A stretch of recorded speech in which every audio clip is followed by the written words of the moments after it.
tenha passado por aqui tudo, porque no homem o corpo faz tudo que é necessário para manter-se vivo. E o espírito não precisa cuidar conscientemente da manutenção do corpo. Vocês estão pensando um monte de perguntas. Ah, mas se a gente não quiser comer, se a gente não quiser beber, se a gente não cuidar das doenças? Não, eu estou dizendo o seguinte, que esse próprio ato de comer, de beber, de se cuidar, é também instintivo. Com a inteligência, a gente elabora comida, mas não a busca pela comida. A busca pela comida, ela é uma busca que nasce do corpo. E o pessoal que come muito, come pouco, que tem bulimia, que está obeso, papapá, isto é desequilíbrio espiritual. E o corpo paga o preço. Tá certo? O corpo paga o preço. Então, se eu como uma fome pantagruélica e fico pesando 300 quilos e desenvolvo diabetes, pressão alta, papapá, isso não é um compromisso do corpo, não é o corpo que me obriga a comer. Eu como porque quero. Quando eu vou fazer uma cirurgia de redução de estômago, eu poderia obter o mesmo resultado se eu mandasse cortar minhas 2 mãos, ou se mandasse costurar minha boca. Porque o que eu estou buscando? Como eu, espírito, não tenho força para me conter na cobilância, eu estou criando uma dificuldade orgânica que me impeça de continuar comendo. Quando, na verdade, eu poderia resolver isso dizendo assim, não vou comer mais. Inclusive, como o pessoal obeso, para fazer cirurgia, tem que emagrecer, muitas pessoas emagrecem tão bem, se curam tão bem da gula, que nem precisam fazer a cirurgia. Exatamente. Então é preciso que a gente faça essas distinções. Em condições normais de equilíbrio espiritual, o corpo cuida de si mesmo. Porque tudo em nós está automatizado. Porque o princípio inteligente aprendeu a fazer cada coisinha dessa ao longo de um processo evolutivo impossível de ser medido. Está o quê até aqui? Depois do angelical, vem o quê? Aí acabou. Mas Tem 4. demora muito tempo, né? Imagina, Márcia. Ué, Põe tempo nisso. pois é, porque senão era bom demais Senão era muito fácil, né? Mas olha só, Márcia, essa história toda é para a gente ganhar confiança de que é possível. Tá bom? Bem, gente, vocês vão me desculpar, mas eu vou acabar de ler o restante do texto, para ver se vocês conseguem perceber a relação entre aquilo que eu falei e expliquei e o que o texto está dizendo, tá? Eu acho que hoje a gente vai passar um tiquinho da hora. Eu vou tentar evitar, mas acho que vamos passar. Tudo bem? Então vamos lá. Página 133. A propósito, ensina os espíritos superiores os elementos orgânicos formadores dos germes que propiciaram a união do princípio inteligente à matéria, achavam-se, por assim dizer, no estado de fluido no espaço, no meio dos espíritos ou em outros planetas, à espera da criação da Terra, para começarem a existência nova em novo globo. Depois de criada a Terra, esses germes ficaram aguardando as condições propícias para se desenvolverem no planeta. Assim, podemos dizer que o princípio inteligente se individualiza lentamente por um processo de elaboração das formas inferiores da natureza, a fim de atingir gradativamente a humanidade. Entendido? Através de mil modelos inferiores, nos labirintos de uma escalada ininterrupta, através das mais bizarras formas, sob a pressão dos instintos e a serviço de forças inverossímeis, vai tendendo para a luz, para a consciência esclarecida, para a liberdade. Esses inúmeros avatares e milhares de organismos diferentes devem dotar o princípio inteligente de todas as forças que lhe hajam de servir mais tarde, que é o que eu falei do automatismo do corpo. Eles têm por objeto desenvolver todas as forças que hajam de lhe servir mais tarde, desculpem. Errei aqui a linha. Eles têm por objeto desenvolver o envoltório fluídico. O envoltório fluídico é o perispírito que vocês vão aprender semana que vem.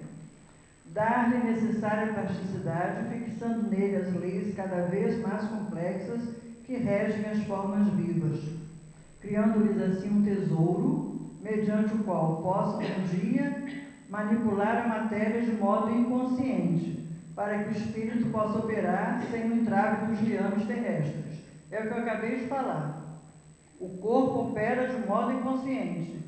Ninguém está cuidando aqui da circulação, da respiração, da digestão. Por exemplo, eu estou faminta, não consigo dizer para o meu corpo para de sentir fome, porque ele está no automático. Certo? Bem, vou dar um pulinho aí. 4 ou 5 linhas abaixo, não foi o acaso que gerou essas espécies de animais e vegetais.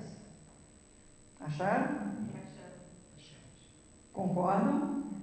Agora que a gente já conhece a história, né? Passando para o parágrafo seguinte. Tudo no universo está submetido à lei do progresso. 4 linhas abaixo. Cada elo dessa cadeia representa uma forma da existência que conduz a uma forma superior, a um organismo mais rico, mais bem adaptado às necessidades, às manifestações crescentes da vida. Mas, na escala da evolução, olha aí, o pensamento, a consciência e a liberdade só aparecem passados muitos graus. Na planta, a inteligência dormita, no animal sonha, só no homem acorda, conhece-se, possui-se e torna-se consciente.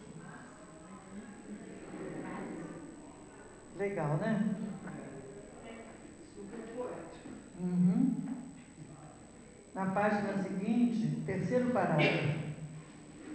Trabalhadas no transcurso de milênios pelos operários espirituais que lhes magnetizam os valores, permutando-os entre si, sob a ação do calor interno e do frio exterior, as mônadas celestes, que é quem? O princípio inteligente, exprimem-se no mundo através da rede filamentosa do protoplasma, de que se lhes deriva a existência organizada no globo constituinte. Séculos de atividade silenciosa perpassam sucessivos,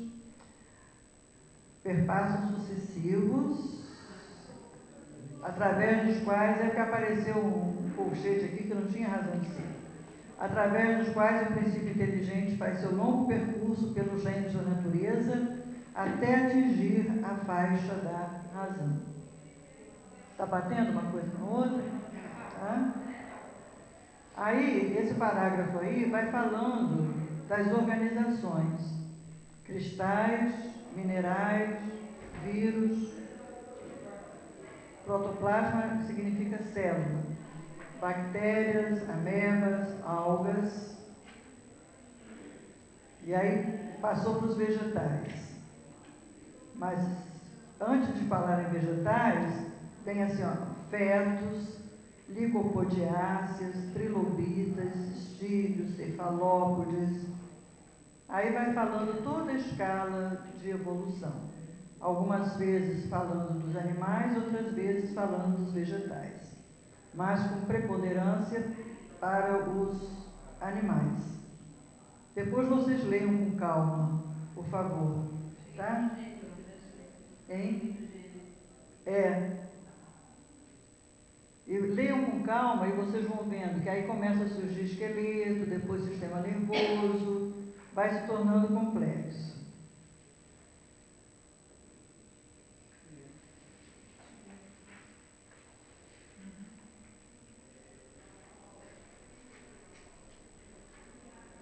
Na terceira linha, de baixo para cima, na página 135,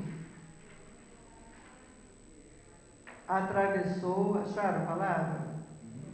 Atravessou os mais rudes crivos da adaptação e seleção, assimilando os valores múltiplos da organização, quer dizer, aprendendo a se organizar, aprendendo a se reproduzir, aprendendo a registrar experiências, desenvolvendo instinto, desenvolvendo sensibilidade, desenvolvendo percepção e preservação de si mesmo, penetrando assim pelas vias da inteligência mais completa e laboriosamente adquirida nas faixas inaugurais da razão.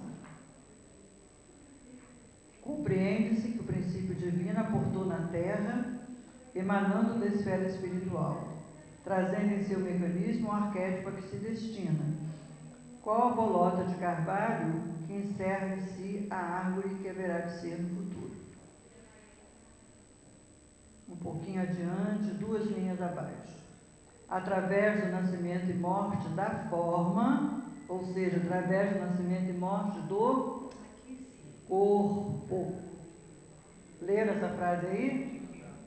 Através do nascimento e morte da forma, sofre constantes modificações nos 2 planos em que se manifesta, ou seja, na matéria e na espiritualidade. Razão pela qual variados elos da evolução fogem à pesquisa dos naturalistas. Já ouviram falar isso, né? Na ciência fala no elo perdido, porque a gente vai acompanhando a evolução e de vez em quando dá uns saltos.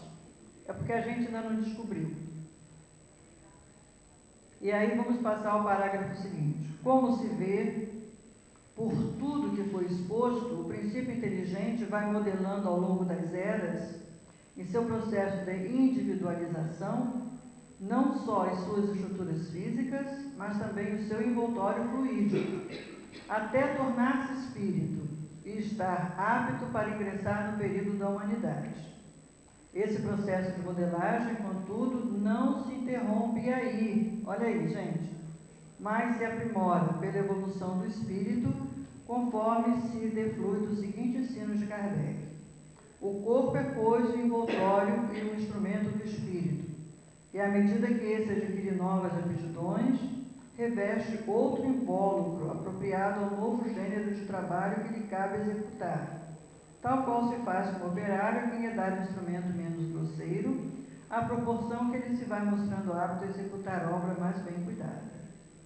Para ser mais exato, é preciso dizer que o próprio espírito que modela seu envoltório e o apropria às suas novas necessidades, aperfeiçoa-o e desenvolve e completa o organismo à medida que experimenta a necessidade de manifestar novas faculdades. Numa palavra, talha-o de acordo com a sua inteligência.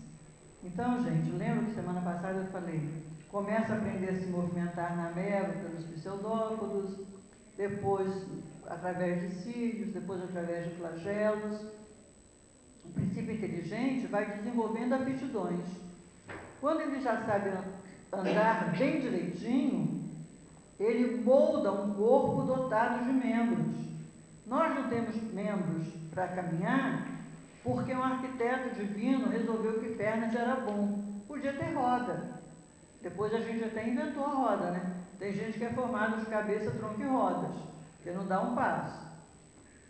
Mas as pernas não são como são por mero acaso. Eu, espírito, quando alcancei, na condição de princípio inteligente, a capacidade de me movimentar, moldei para mim um corpo dotado de pernas. Certo? Então, o corpo que eu tenho, fui eu quem fiz. Ué, mas não foram os cromossomos que havia nos óvulos e nos espermatozoides? Foram sim. Mas eu estava agindo magneticamente na formação daquele óvulo e no movimento daquele único espermatozoide que fecundou o núcleo daquele óvulo. Quantos espermatozoides tem no líquido seminal? Entre 300 a 400 milhões. E um só fecunda o óvulo